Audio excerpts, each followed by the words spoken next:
Ubeydullah ibn Hür Cövfiyə dedi ki, istəyirsən Fatimənin oğlu səni təmizləsin, sənin çox günahların var.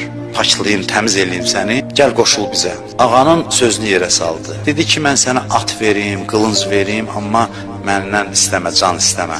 Mən meydana gedən bərəm, döyüşə gedən bərəm. İmam dedi, atı neynirəm, qılıncı neynirəm, sən lazım idin mənə. Deyir, durdu, getdi, o qədər yandırır məni bu. Deyir, ömrünün sonunacan dəli divanı olub ağlayırdı. Deyirlər, niyə ağlayırsan axı sən? Deyirdi ki, xeyməyə gələndə balaca qızları ilə gəlmişdi. Qızları niyə aparıb? Bəlkə onun hidayətinə təsir qoysun.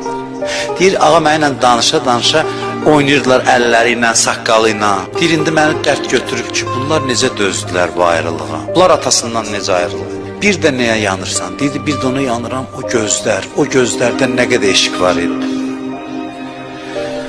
O gözlər məni yandırır, niyə mən yox dedim Hüseynə?